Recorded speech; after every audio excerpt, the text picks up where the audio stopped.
इतलंगित मरजातम तक्षका सप्तमेह जी दक्ष दह्यति यस्म कुलांगारम चोदितो में तदद्रोहन।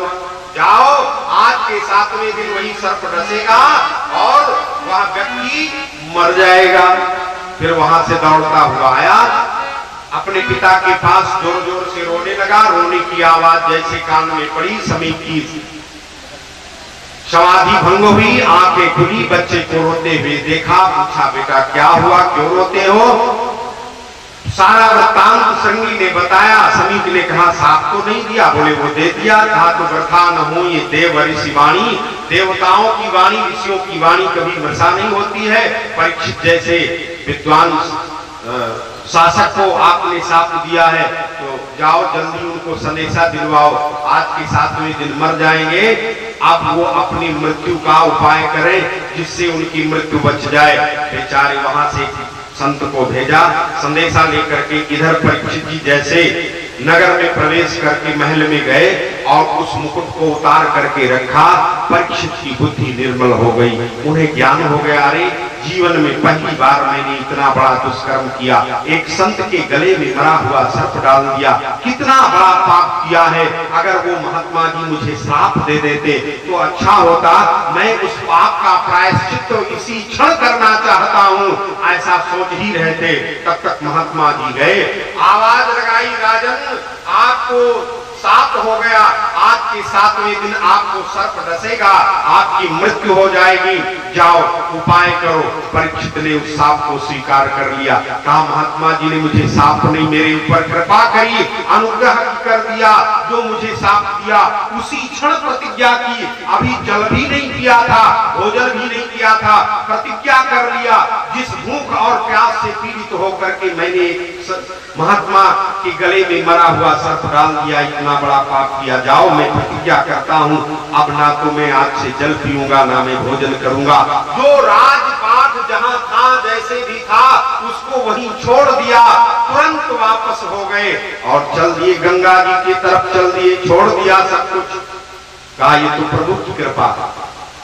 7 दिन मेरे लिए बचा, 7 दिन दिया है मुझे, बहुत बड़ी कृपा करी। सब राजपाट छोड़कर गंगा जी के तट पर पहुंच गए। चारों तरफ हाहाकार हो गया। अरे परीक्षित जैसे सम्राट को साप हुआ।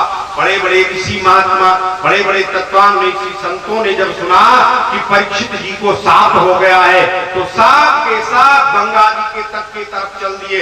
चलो भाई, अपने से जितना बन सके परीक्षित की मदद करते हैं। परीक्षित जी अनशन करके गंगा के तट पर बैठ गए। बड़े बड़े ऋषि महात्मा संतगण आए, परीक्षित ने सबको प्रणाम किया। आज मन ही मन सोचते हैं कि देखो, मैं राजा परीक्षित राजा के कुल में पैदा हुआ, लेकिन कैसी कृपा भगवान की हुई कि इतने बड़े बड़े तत्वान्वेषी संत आज स्वयं चल करके आए और मुझे दर्शन दे रहे हैं। इनके प्रेम के साथ मैं इनके चरणों का प्रक्षालन करता हूँ। मैं आज बड़भागी हूँ। अहो वयम धन्य तमान नृपाणाम महत्तमानुग्रहणीय शीला राज्ञाम कुलम ब्राह्मण पाद शौचात पूरे विशिष्टम वत गर्ज कर्म। का आज मैं धन्य हो गया। और फिर जब उन संत महात्माओं का स्वागत सत्कार किया, इसके बाद उन संतों से हाथ जोड़ करके प्रार्थना करी कि महाराज बताइए, मेरी मृत्यु अब एकदम सन्निकट है, आज के 7वें दिन मैं मर जाऊंगा। अब मेरे मुक्ति का कोई उपाय बताइए, जैसे मेरी मृत्यु बन जाए, मुझे मुक्ति मिल जाए, मेरी मृत्यु बन जाए, कोई उपाय बताओ। किसी ने कुछ नहीं बताया। बड़े बड़े ऋषि महात्मा, अरे स्वयं व्यास भी उनकी सभा में थे। वशिष्ठ हैं, व्यास हैं, गोविल हैं, अत्रि हैं, गालव हैं, इतने बड़े बड़े तत्वान्वेषी संत, पराशर स्वयं बैठे हैं, लेकिन पराशर जी बैठे हैं, कोई मुक्ति का उपाय नहीं बताता है। अब तो परीक्षित जी व्याकुल हो गए। तो गीता में भगवान कहते हैं कि मैं जीव की कभी सहायता करता हूँ जब वह जीव संसार से मोह माया त्याग कर, अपनत्व त्याग कर अनन्य भाव से मेरी शरण ग्रहण करता है, तो मैं उसके सारे योगक्षेम को अपने सिर पर ले लेता हूँ। अनन्यास चिंतयन्तो माम यो जे जना पर जो पासते तेषां नित्याभियुक्तानां योगक्षेम महाम्यम। मैं योगक्षेम अपने ऊपर लेता हूं। आज परीक्षित जी जब संसार से विमुख हुए तो प्रभु को याद किया, आपने मुझे उसी समय मार दिया, मर जाने दिया होता जब अश्वत्थामा ने मेरे ऊपर वज्र चलाया था। हे प्रभु, आपने उस समय मेरी रक्षा की। अब तो इस संसार में आपके सिवा मेरा कोई नहीं है। आइए मेरी सहायता करिए, जैसे भी हो। अब आपके सिवा मेरा कोई नहीं है। आसरा इस जहां का मिले ना मिले, मुझको तेरा सहारा सदा चाहिए। आसरा इस जहां का मिले ना मिले, मुझको तेरा सहारा सदा चाहिए। चांद तारे फलक पर दिखे ना दिखे, चांद तारे फलक पर दिखे ना दिखे, मुझको तेरा सहारा सदा चाहिए। मुझको तेरा सहारा सदा चाहिए। आसरा इस जहां का मिले ना मिले, आसरा इस जहां का मिले ना मिले, मुझको तेरा सहारा सदा चाहिए। मुझको तेरा सहारा सदा चाहिए।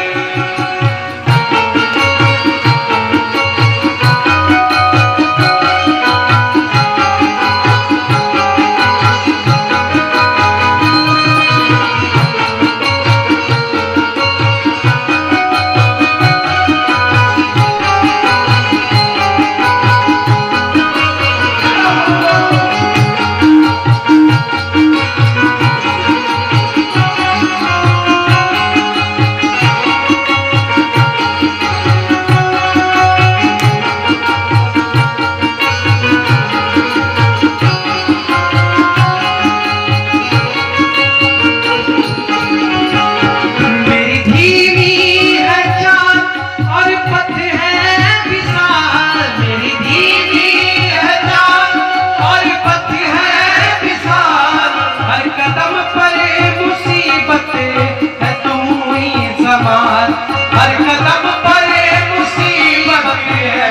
ही संभाल। पैर मेरे थके ना थके ना थके, पैर मेरे थके ना थके ना थके, मुझको तेरा सहारा सदा चाहिए।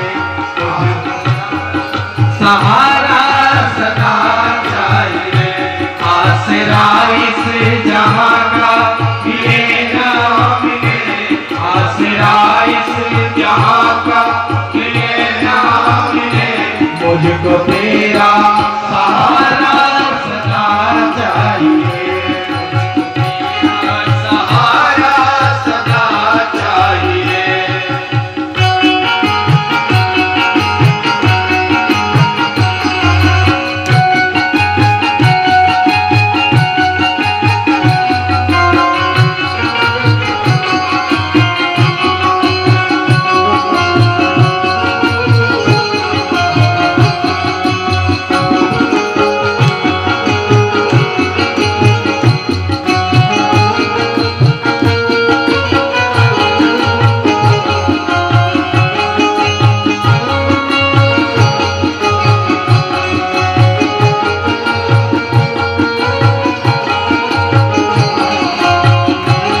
धर्म मेरी चाहते कि दुनिया बने ना बने, मेरी चाहते की दुनिया बने ना बने, मुझको तेरा सहारा सदा चाहिए, मुझको तेरा सहारा सदा चाहिए। आसरा इस जहां का मिले ना मिले, आसरा इस जहां का मिले ना मिले, मुझको तेरा सहारा सदा चाहिए, मुझको तेरा सहारा सदा चाहिए।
सम्मा जले ना जले, मेरी महफिल की सम्मा जले ना जले, मेरी महफिल की सम्मा जले ना जले, मेरी महफिल की सम्मा जले ना जले, मुझको तेरा सहारा सदा चाहिए, मुझको तेरा सहारा सदा चाहिए।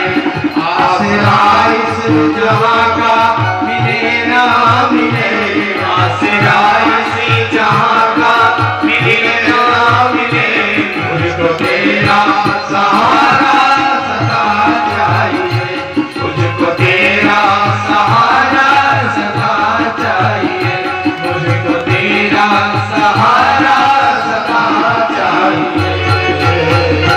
कृष्ण ने देवर्षि नारद को संकेत किया। देवर्षि जी पहुंचे स्वामी सुखदेव जी के पास, कहा भैया आज वह दिन आ गया जब आप अपनी कथा का विस्तार कर सके, प्रचार प्रसार कर सके। बोले कैसे? कहा परीक्षित जी को साफ हो गया, वो गंगा के तट पर बैठे हैं, चलिए चल करके उनको कथा सुनाइए। स्वामी सुखदेव जी महाराज ने सुना, तुरंत चल दिए। चल करके आगे आगे चल देते हैं, पीछे पीछे छोटे छोटे बच्चे धूल उनके ऊपर फेंकते हैं। लेकिन सुखदेव जी की तो दृष्टि सदैव नासिका के अग्रभाग पर ही टिकी रहती थी। वो न दाएं देखते थे न बाएं देखते थे, चुपचाप जा रहे दुनिया में क्या हो रहा है इससे उनको कोई मतलब नहीं।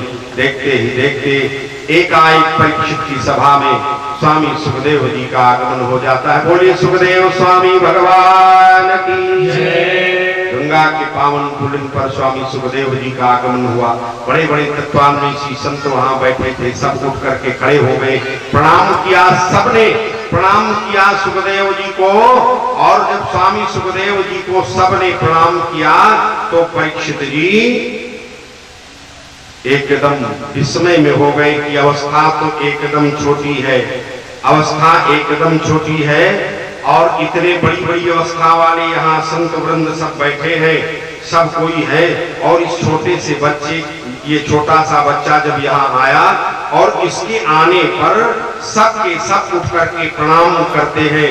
तो पूछा, संतों ने कहा देखिए परीक्षित यही स्वामी सुखदेव जी है, इन्हीं के द्वारा तुम्हारा कल्याण होना है, इन्हीं से तुम्हारा कल्याण होना है। और हमारे यहाँ आयु वृद्ध को वृद्ध नहीं माना जाता है, जो ज्ञान वृद्ध होता है उसको प्रणाम किया जाता है। सुखदेव सब में ज्ञान वृद्ध है, इसलिए हम सब इनको प्रणाम करते हैं। तुम इन्हीं के शरण में जाओ और इन्हीं के शरण में जाने से तुम्हारा कल्याण होगा, इन्हीं के द्वारा तुम्हारा कल्याण होगा। परीक्षित जी गए, स्वामी सुखदेव जी के चरणों में गिर पड़े। प्रेम से स्वामी सुखदेव जी ने परीक्षित को उठाया। जैसे सुखदेव जी स्पर्श करते हैं परीक्षित को, उनके शरीर में एक अजीब जैसा रोमांच होता है। परीक्षित को अब तुरंत उसी क्षण ये आभास हो गया कि अब मेरा कल्याण निश्चित है। आज प्रेम से सुखदेव जी को बैठाया और फिर परीक्षित जी निवेदन करते हैं कि प्रभु आप ये बताइए कि जिसकी मृत्यु एकदम सन्निकट है, जो मरणासन्न है, अतः पृच्छामि संसिद्धिं योगिनां परमं गुरुं पुरुषस्य जत्कार्यं म्रियमाणस्य सर्वथा। आप योगियों के परम गुरु हैं, इसलिए मैं आपसे परम सिद्धि के स्वरूप और साधन के संबंध में प्रश्न कर रहा हूं। गुरुदेव ये बताइए, जो पुरुष सर्वथा मरणासन्न है, उस सर्वथा मरणासन्न व्यक्ति को क्या करना चाहिए? यच्छ्रोतव्यम अथो जप्यम यत्कर्तव्यम नृभि प्रभो अस्मरतव्यम भजनीयम वा ब्रूहि यदवा विपर्जयन्। किसका भजन करें और किसका त्याग करें? क्योंकि मैंने सुना है गुरुदेव कि नूनम भगवतो ब्राह्मण गृहे सुगृहमेदिनां ना लक्ष्यते अवस्थानां अपि गोदोहनं क्वचित्। का मैंने सुना है कि आप उतनी ही देर तक एक गृहस्थ के दरवाजे पर रुकते हैं जितना व्यक्ति को गाय दुहते हुए जितना समय लगता है, उतने ही काल तक आप एक गृहस्थ के दरवाजे पर रुकते हैं। इसलिए मेरी मृत्यु सन्निकट है, मुझे किसका भजन करना चाहिए, किसका चिंतन करना चाहिए, किसका जप करना चाहिए और किसका त्याग करना चाहिए, ये आप मुझे बताइए। जैसे इतना प्रश्न किया, सुखदेव जी महाराज गदगद हो गए कि आज मुझे अधिकारी श्रोता मिल गया। सुखदेव जी कहते हैं, राजन बरिया ने सते प्रश्न क्रतो लोकहितं नृप आत्मविद सम्मतः पुंसां श्रोतव्यादि सुजनरा। बोले राजन, आपने जो प्रश्न किया ये बड़ा उत्तम प्रश्न है। आप क्यों उत्तम है? बोले लोक मंगल की कामना से आपने यह प्रश्न किया है। इस प्रश्न से आपका तो कल्याण होगा ही होगा, आपके साथ साथ संसार का कल्याण होगा। इसलिए राजन, जो आत्मज्ञानी महापुरुष हैं ऐसे प्रश्न का आदर करते हैं। आपने अपने लिए प्रश्न नहीं, सबके लिए प्रश्न किया है। दुनिया ऐसे ही दो श्रोता ऐसे हैं जिनका प्रश्न समष्टिवाद की भावना को लेकर जिनका प्रश्न था। एक तो परीक्षित जी ने जो प्रश्न किया, इसमें समष्टिवाद की भावना दिखाई देती है। परीक्षित का तो कल्याण हुआ ही हुआ, परीक्षित के साथ साथ संसार का कल्याण हुआ, सबका कल्याण हो रहा है। और दूसरे ऐसे श्रोता हैं, कौन? पार्वती जी। पार्वती जी ने प्रश्न किया था राम किससे? शिव जी से। जैसे इन्होंने व्यास जी ने लिखा, कृतो लोकहितं नृपा, कृतो लोकहितं नृपा। हे राजन, तुम्हारा जो प्रश्न है लोकहित में है। और वो स्वामी जी क्या लिखते हैं कि कथा जो सकल लोकहित कारी, कथा जो सकल लोकहित कारी, सोई पूछन शैल कुमारी,